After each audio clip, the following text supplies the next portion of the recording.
Salut à tous, c'est Benki de la sellerie. Tout simplement, on se retrouve aujourd'hui pour une nouvelle vidéo pour vous montrer la suite du carré, donc le triangle de devant. Donc j'avais fait le dessus et là je m'apprête à continuer pour les côtés. Donc je vais vous expliquer un petit peu ce qui se passe ici. Alors ce qui se passe ici, c'est simple, on part sur du 8 cm comme vous avez pu le voir sur la vidéo précédente. Donc tout le tour c'est du 8 cm, sauf l'avant où c'est beaucoup plus large. Voilà. Ça fait quasiment 20 cm. Donc on a été obligé de prendre le gabarit dessus. Comme vous pouvez le constater, il a été fait au stylo noir, au feutre noir, avec des épingles pour bien ajuster dessus. Là j'ai découpé plus large. Comme ça va me permettre de reprendre les traits bien comme il faut, bien lisses, bien propres, pas de vagues, et de rajouter les 0,7. Et oui, c'est pas 1 cm, là je vais faire 0,7, puisque au niveau de la compression, elle est très importante. Donc voilà. Donc là, ça part de là. Maintenant, hop. Une fois que ça sera fait, on vérifiera s'il n'y a pas trop de matière pour en enlever. Parce qu'on a souvent tendance à trop en mettre de la matière. Donc là voilà. Donc là, on va repasser au stylo en faisant les traits qu'on a besoin. Donc là, l'idéal, c'est d'avoir un stylo qui marque bien sur le PVC et en l'occurrence, d'avoir aussi d'autres couleurs. Donc, voilà, pour que vous voyez un petit peu mieux. Donc là, les traits, ils sont arrondis, donc on va les faire droits. Donc généralement, il y a trop de matière, donc on va en enlever. On va juste mettre ce qu'on a besoin pour que ça soit droit. Voilà. Donc là, ça commence à faire le creux. Pourquoi? Parce que la mousse est vieille, donc vaut mieux qu'elle soit tassée et qu'elle prenne bien la forme que pas assez. Donc c'est pour ça que j'ai tiré droit. Ensuite, pour le reste, on va faire à peu près pareil.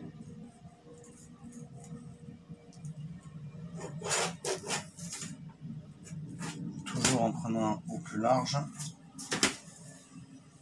En évitant d'effacer des traits aussi. Hein. C'est quelque chose qui peut arriver. Alors ça marche pas trop bien le stylo sur le PVC. C'est pour ça que jusqu'à présent on utilise le feutre. L'avantage qu'il y a, c'est que le trait est beaucoup plus fin, mais par contre il se voit pas. Donc là on va prendre du feutre rouge. Malheureusement celui-ci est assez épais.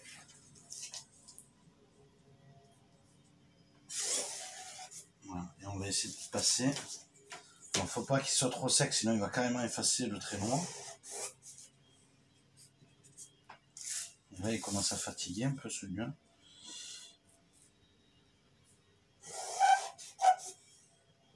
Il est même fatigué de chez fatigué. Là. Ouais, ben, j'ai pas de chance. Alors, heureusement qu'on en a toujours en réserve. Et voilà, on repart avec du neuf.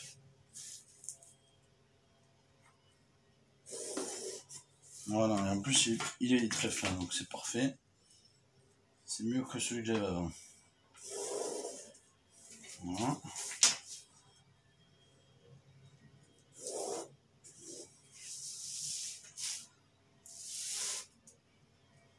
Donc on reprend le trait à la règle pour avoir un morceau qui est quand même bien tiré. On fait nos ajustements.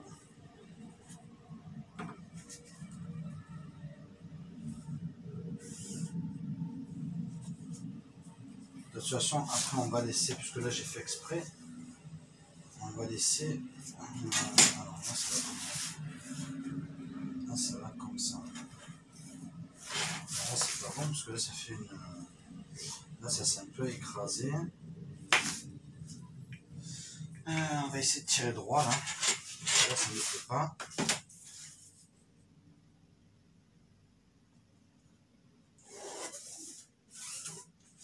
Donc la mousse c'est très déformé, donc du coup on essaie de compenser un petit peu avec l'œil en faisant des essais. C'est vrai que c'est un métier quand même assez visuel, hein, le métier de scellé garnisseur.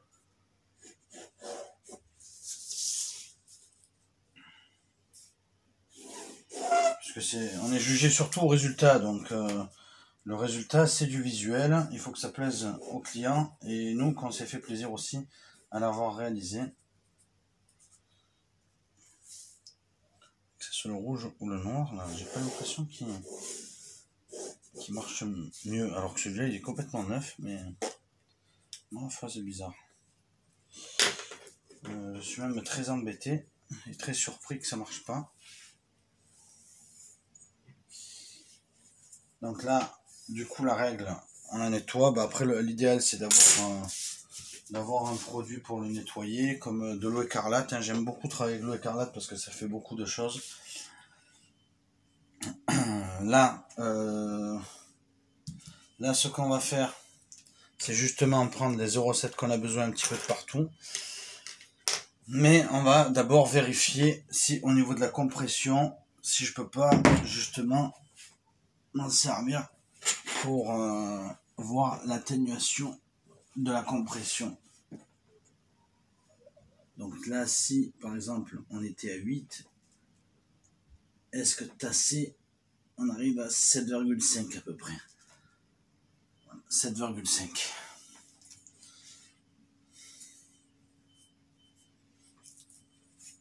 Tassé 7,5. Là on est à 11. Ouais, un demi, franchement, je peux prendre un demi là-dessus sans problème. Donc si je prends un demi ici, donc j'ai besoin de 2 cm de mon talon de couture, donc il me reste 1,5. 1,5, on s'aperçoit que finalement quand je dis 0,7 à la place de 1 cm, c'est quand même assez cohérent. Donc là du coup on va partir sur le fameux 0,7 que je vous avais demandé d'appliquer sur les autres vidéos.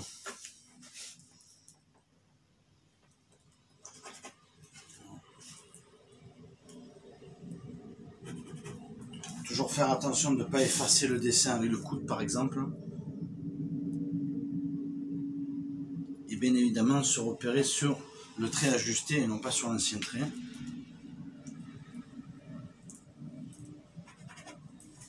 Donc voilà, là rien de méchant, je vais rajouter les 0,7. Et puis on va voir pour la suite. Et voilà, donc là au niveau de la suite, alors une fois qu'on a coupé nos 0,7, là il me reste un peu de 0,7, le trait à couper. Je vais vous montrer un petit peu comment on peut faire avec de la bâche, là où c'est un peu plus facile pour couper. Donc il suffit simplement de prendre le morceau qu'on va couper là, qu'on a déjà commencé, et puis après on va faire glisser la lame du ciseau dessus. Voilà. Et ça nous évite de donner des coups de ciseaux dessus. Le trait il est assez fin, donc l'idéal bon c'est qu'il soit maintenu là-bas, mais là c'était hors champ de caméra, c'est pour ça que je vous l'ai montré comme ça le début.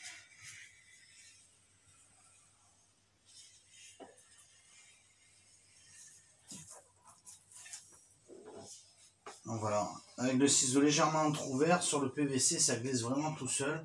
Bon, sur le tape, à cause de la trame, on peut mais difficilement le faire.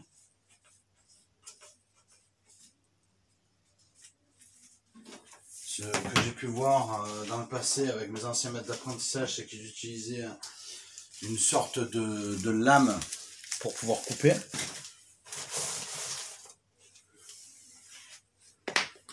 Alors là maintenant on va justement le présenter sur le coussin pour voir où ça en est. Est-ce que c'est quelque chose qui convient ou pas? Donc là on utilise les fameuses tapes d'épingle qu'on appelle des ouzo. C'est assez marrant parce qu'il y a des années c'est rouge, d'autres années il y a plusieurs couleurs. Donc là notamment en ce moment c'est l'année du jaune. Donc en fait on voit, voilà, là les dernières. Donc là concernant les élèves qui viennent maintenant, ils auront forcément donc du jaune, alors qu'il y a quelques temps c'était du rouge. Après le problème du rouge, hein, c'est que même sur les têtes d'épingle ça tient pas. Hein. Il a tendance à s'éclaircir, à devenir rose.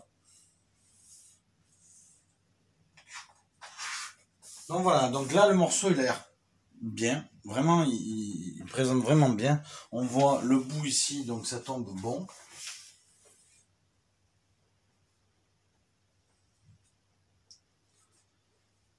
Et le dessous, le dessous il y a un peu trop de matière. Le dessous j'ai un peu trop de matière, donc là ça peut aller, mais là non. Là non, donc on va rectifier le tir à peu près là où on voit où ça peut poser problème.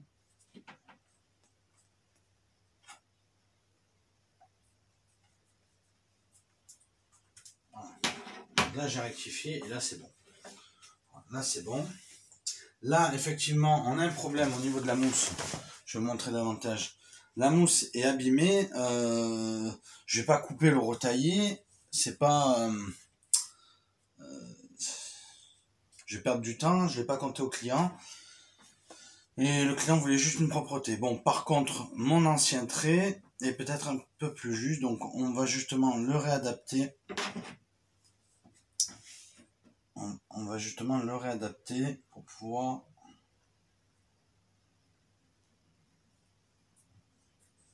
faire en sorte de trouver le meilleur compromis possible. Voilà. Donc là, on a toujours les bonnes distances. Après, effectivement, ça sera un petit peu arrondi. Alors, je vais voir, autant je recoupe sur le trait, parce que là, du coup, le trait, il est plus droit. Donc, on va tirer le trait pour vérifier. Et ouais, c'est vrai qu'en tirant le trait, du coup, on est...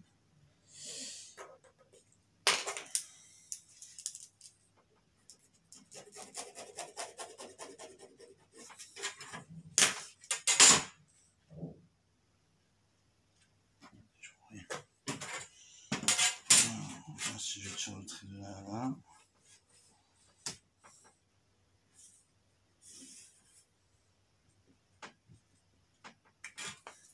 Est-ce que je le vois mieux? Je le vois mieux, effectivement, on va faire comme ça. Il n'y a pas de recette miracle, hein. C'est sûr que l'idéal c'est de toujours commencer avec du neuf. Vous voyez comme c'est très embêtant, très problématique de se servir de quelque chose usé. Donc je vous recommande fortement à chaque fois de repartir sur du neuf. Parce que c'est source à problème. On passe plus de temps que prévu. Et finalement, si on devrait vraiment compter le temps dessus, le client ne serait pas forcément gagnant.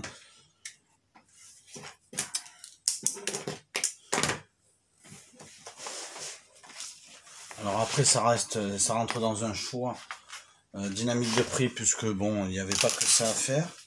Mais donc là, toujours mettre les marquages adéquats. Donc là, sur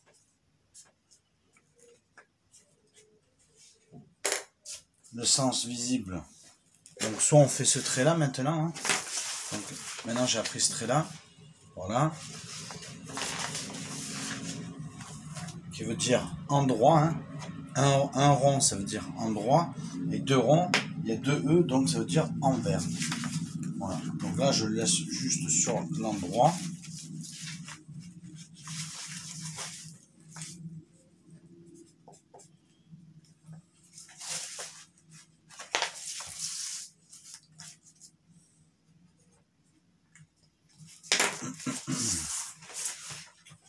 Avant je marquais souvent vue aussi, c'est pas mal de marquer ça. Le tout c'est que s'il est à l'envers, on puisse le voir. Là on va le mettre sur l'autre morceau.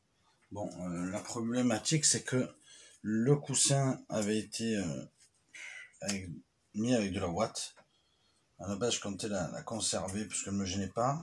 Mais là, en fait, elle me gêne vraiment quand on fait les morceaux. Ça me gêne vraiment. Donc, je vais l'enlever. C'est assez marrant puisque ça a été cousu.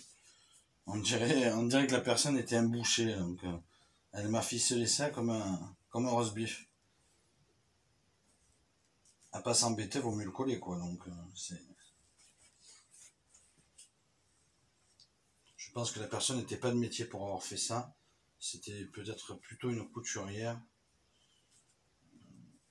amatrice. Parce que même une professionnelle, je pense pas qu'elle aurait fait ça.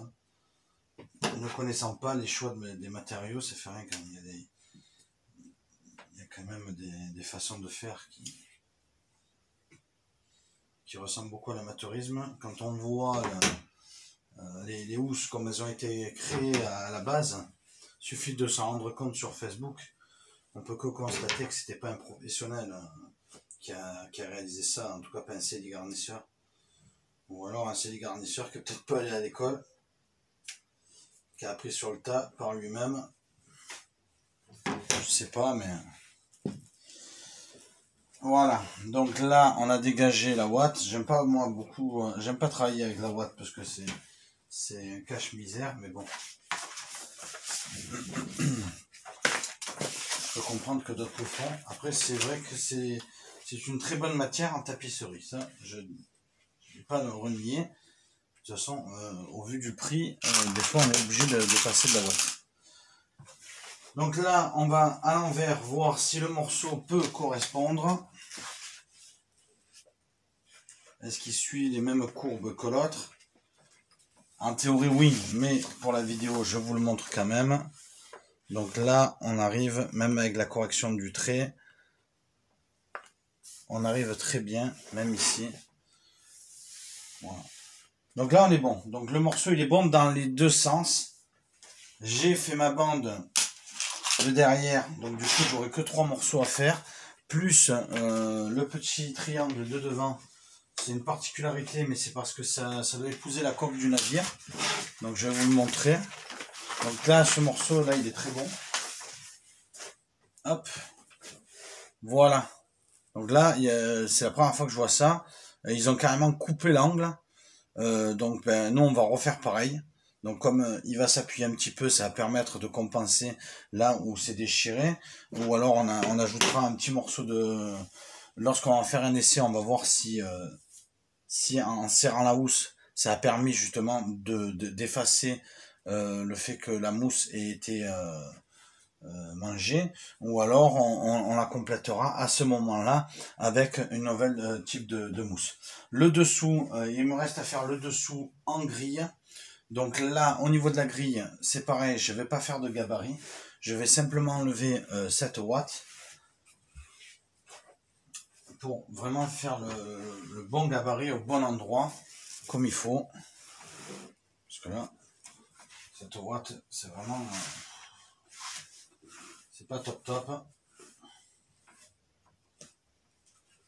C'est des cache-misère. Je pense que la housse devait être trop grande, c'est pour ça qu'ils ont choisi de faire ça, ou alors je sais pas. Je n'ai pas la réponse. Donc là, on va utiliser donc du tissu grille. Voilà. Donc pour ça, je vous invite à regarder une nouvelle vidéo, parce que celle-là, elle était déjà assez longue. Merci à vous de me suivre et à bientôt. Salut!